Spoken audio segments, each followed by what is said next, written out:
আয়নাঘর একটি আতঙ্কের নাম। আয়নাঘর মর্মান্তিক নির্যাতনের নাম। আয়নাঘর বলপূর্বক গুমের শিকারদের আটক ও নির্যাতনের নাম। আয়নাঘর গোপন বন্দিশালা। আয়নাঘর হচ্ছে গুমখানা। আয়নাঘর হচ্ছে নির্মম অত্যাচারে বেঁচে থাকা জীবন্ত লাশ।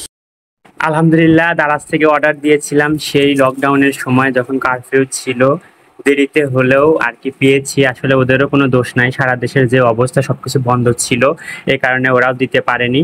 তো যাই হোক, আজকে দিয়ে গেল সকাল সকাল, এটা পেয়ে কিন্তু মনটা ভালো হয়ে গেল। কি কি অর্ডার দিয়েছি সেটাই আপনাদের সাথে শেয়ার করব। তো চলুন আমরা এটা আনপ্যাক করি। এটাও তাফসীরের আম্মু আনপ্যাক করছে।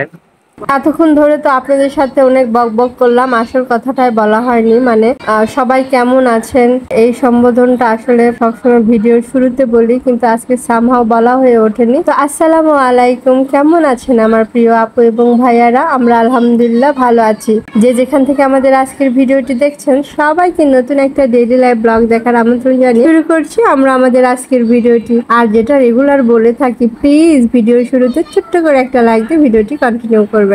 আসলে দেখে সবাই বুঝতেই পারছেন এটা একটা ফেস কভার। আমি বলবো দাম হিসাবে কোয়ালিটি ফুল। এটার উপরে তাফসীর শুয়ে পড়ছে, ছোট বাচ্চা। বাবা, তাফসীর ফ্রিজ কভারের এটার উপর শুয়ে পড়ছে, যেখানে এটা ওটা রাখা যাবে। ভালোই লাগছে, ফলের ছবি দেওয়া আছে। আমি কার্টুনের ছবি দেখে করছিলাম, আলহামদুলিল্লাহ ভালো লাগছে আমার কাছে। এটা দাম হিসাবে কোয়ালিটি ভালোই আছে দেখে। একটু দেরিতে অর্ডার দেওয়াতে 10 টাকা বেশি দিতে হয়েছে। আর এটা হচ্ছে ডিমের ট্রে, সেটা দেখে আসলে অনেকে বুঝতে পারবেন এটা হচ্ছে ডিমের ট্রে। তো আমরা এক্সেলারের কাছে রোলিং ট্রে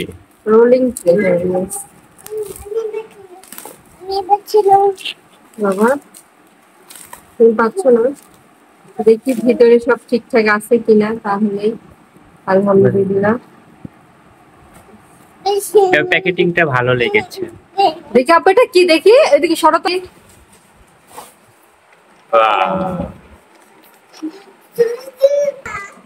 এই তো যে ডিমের রোলিং স্ট্যান্ড নিয়েছি, এটা আসলে খুব ভাইরাল একটা জিনিস এখন ফেসবুকে ইউটিউবে এটা দেখা যাচ্ছে খুব।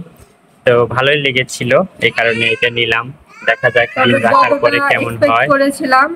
তবে আমরা আরেকটু বেটার এক্সপেক্ট করেছিলাম। এটা কালারটা, আমরা যে কালারটা পছন্দ করেছিলাম ওইটা দেয়নি, অন্য একটা দিয়েছে। যে একটা ডোর বেল্ট নিয়েছি, আসলে আমাদের দরজার নিচে ফাঁকা, বিশেষ করে এসি চালানোর পরে বাতাস বের হয়ে চলে যায়, এই কারণে ডোর বেল্ট নিয়েছি। ডোর বেল্টটা মোটামুটি ভালোই, খারাপ না। তবে তাফসীরের জন্য আমরা ঠিক মতো এগুলো আনপ্যাক করতে পারছি না। আমরা যে একটু দেখবো, সুন্দর করে রিভিউ দেবো, ওর জন্য আমরা কিছুই করতে পারছি না। সবকিছু নিয়ে টানাটানি শুরু করে দিচ্ছে। আচ্ছা ঠিক আছে, সবগুলো তুমি নাও, আমরা পরে দেখবো। হ্যাঁ, 3টে প্রোডাক্ট আমরা অর্ডার দিয়েছিলাম। এই তো 3টে প্রোডাক্ট নিয়েছি, একই সেলারের কাছ থেকে নিয়েছি, এই কারণে কিন্তু একটা সুবিধাও পেয়েছি, এক ডেলিভারি চার্জে 3টা পেয়ে গেলাম। তো আলহামদুলিল্লাহ, আমাদের মেইনলি নিয়েছিলাম এই ডোর বেলটা, বেশি জরুরি ছিল। আর ফ্রিজের কাভারটাও দরকার হয়, ফ্রিজের উপর ময়লা পড়ে। আর ডিম রাখার জন্য আসলে রোলিং স্ট্যান্ডটাও বেশ কাজের। 3টা জিনিস নিলাম। তো কেমন হয়েছে প্লিজ সবাই কমেন্ট করে জানাবেন। ক্যাপশন এবং ইন্ট্রোতে আয়নাঘর নিয়ে একটু বলার চেষ্টা করেছি। আসলে আয়নাঘর কি সেই বিষয়ে এখন বলবো। আয়নাঘর হচ্ছে বাংলাদেশের প্রতিরক্ষা বাহিনীর counter terrorism intelligence bureau CTIB দ্বারা পরিচালিত একটি গোপন আটক কেন্দ্রের নাম আয়নাঘর। ধারণা করা হয় এখানে কমপক্ষে 16টি কক্ষ রয়েছে, যেখানে একসঙ্গে 30 বন্দী রাখার সক্ষমতা রয়েছে। সুইডেন ভিত্তিক স্বাধীন নিউজ পোর্টাল নেত্র নিউজের একটি অনুসন্ধানী হুইসেল ব্লোয়ার প্রতিবেদন প্রতিবেদন প্রকাশ করে যে অভিযোগ করা হয় যে বাংলাদেশের কর্মকর্তারা আয়না ঘরে বলপূর্বক ঘুমের শিকারদের আটক ও নির্যাতন করেছে। আসলে এটা আমাদের কাছে শোনার পর মানে অনেক মর্মান্তিক একটা ঘটনা। আর যতবার এই নিউজটা দেখছিলাম মানে যখন চোখের সামনে আসছিল একদম গা শিউরে উঠছিল যে বাংলাদেশে আয়না ঘর কোথায় ছিল, যেটা আমরা এতদিনে কেউ এটার মানে কাকপক্ষীয় টের পাইনি, এরকম একটা অবস্থা। আর এই তো আপনাদের সাথে কথা বলতে বলতে আমি ফ্রিজটা সুন্দর করে পরিষ্কার করে নিচ্ছি, যেহেতু আমি ফ্রিজের কাভারটা কিনেছি আর সেই খুশিতে ফ্রিজটাও পরিষ্কার করে নিচ্ছি।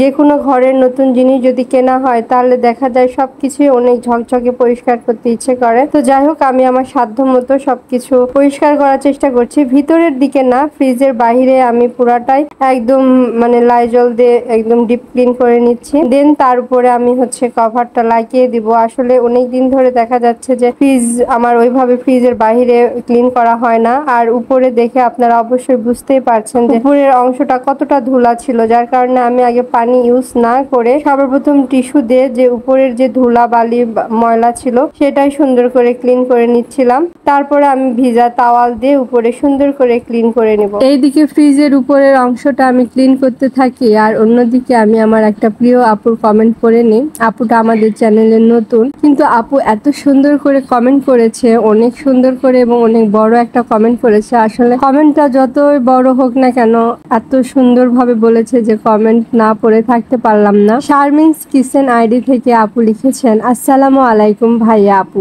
আমারও দুইটা রেইন লিলি একটা করে ফুটেছে।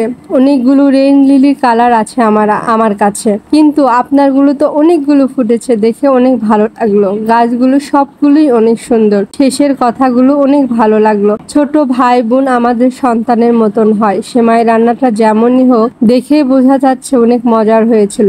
সমস্যা নেই, আস্তে আস্তে শিখবেন, দেখেই বোঝা যাচ্ছে নতুন সংসার। আপনি আপনার হাজবেন্ড ছোট মানুষ, কিছুদিন আগে বিয়ে হয়েছে, দোয়া করি আস্তে আস্তে সবকিছু শিখাতে পারবে। আমার তো এখনো অনেক কিছু ভুল হয় আর মনে হয় না আর ভুল থেকে আমি আবার শিখবো।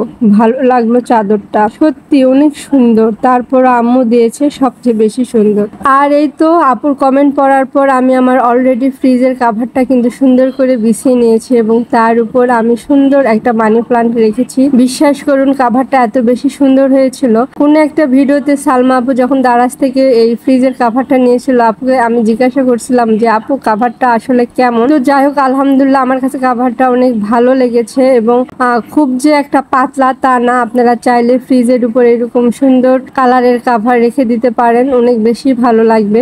আর যে আপুটা কমেন্ট করেছিল আপুর কথা বলি যে আপুকে অসংখ্য ধন্যবাদ এত সুন্দর করে গুছিয়ে কমেন্ট করার জন্য। আপু কতটা নিখুঁতভাবে ভিডিওটা দেখেছে সেটা আপুর কমেন্ট পড়ে আমি বুঝেছি। অনেক অনেক ভালোবাসা এবং মন থেকে দোয়া রইল আপু।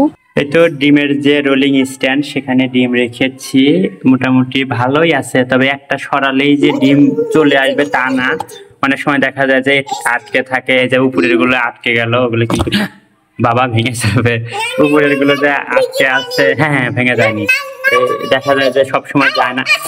আরে বাবা, এই তো এভাবে রোলিং স্ট্যান্ডটা তবে ভালোই, খারাপ না, ভালো মতো রাখা যাচ্ছে। আর মোটামুটি কয়টা ডিম আছে এখানে, 3, 3, 6, 3, 9, 12, 13টা ডিম রাখা গেছে। 14টা ডিম রাখা যাবে।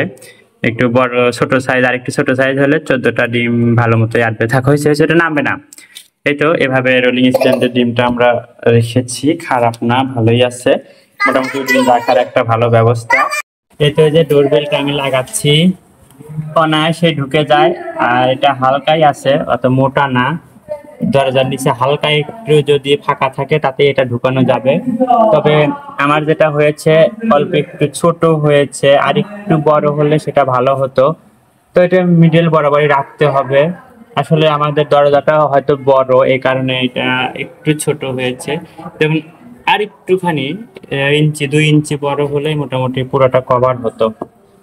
তো প্রোডাক্টটা খারাপ না, ভালোই আছে। আজকে দারাজের প্রোডাক্ট গুলো নিয়ে আমরা স্যাটিসফাইড, খুব একটা মানে খারাপ না। কালারটাও সুন্দর আছে, কোয়ালিটিও ভালো।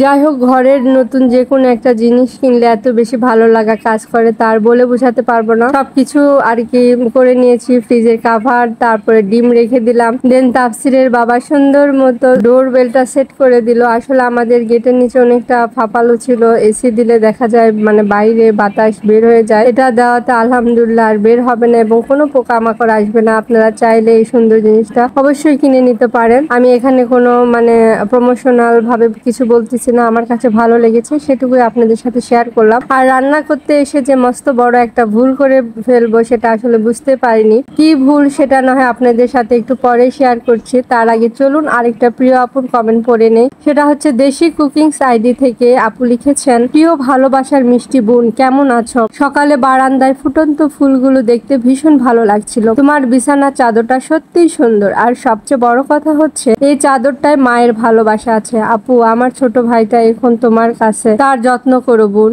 আসলে আমার নিজের ছোট ভাইটা মাত্র 1 বছর বয়সে মারা গেছে। ও বেঁচে থাকলে এতদিনে তাফসিরের বাবার বয়সী হতো। আপুর এই কমেন্টটা পড়ে আমার এত বেশি খারাপ লেগেছে, আসলে আপু বলে বোঝাতে পারবো না। ছোট ভাই বোনরা সবসময় সন্তানের মতোই হয় আপু। আল্লাহ তোমার ছোট ভাইটাকে, যেহেতু সে নিষ্পাপ, সেজন্য বলছি যে আল্লাহ তাকে যেন জান্নাতুল ফেরদৌস নসিব করে। আর আপু, আমার ভাই মানে তোমারও ভাই, দোয়া করো আপু আমার ভাইটার জন্য এবং আমাদের সকলের জন্য, তোমার পরিবারের জন্য মন থেকে আমার অনেক অনেক দোয়া রইল। তো আপনাদের সাথে কথা বলতে বলতে অলরেডি কিন্তু আমি মাংসটা আর কি চুলায় দিয়ে দিয়েছি। আমি এখানে ইন্ডাকশনে রান্না করছি।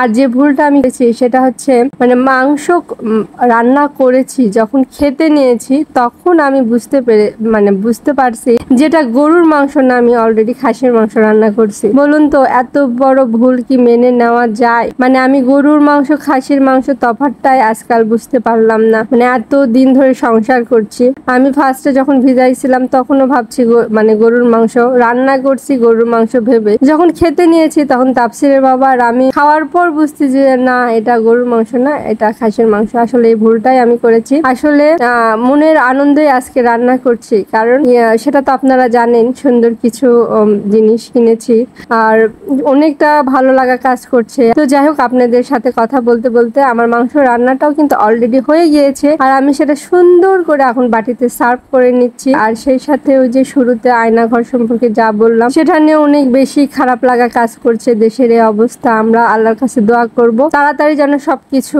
ঠিক হয়ে যায়, আমরা যেন আবার সুন্দর মতো বাঁচতে পারি। এই প্রত্যাশায় আজকের ভিডিওটি এখানে শেষ করছি। সবাই ভালো থাকবেন, সুস্থ থাকবেন, দেখা হবে পরবর্তীতে ভিডিওতে। থ্যাংকস ফর ওয়াচিং এন্ড আসসালামু আলাইকুম।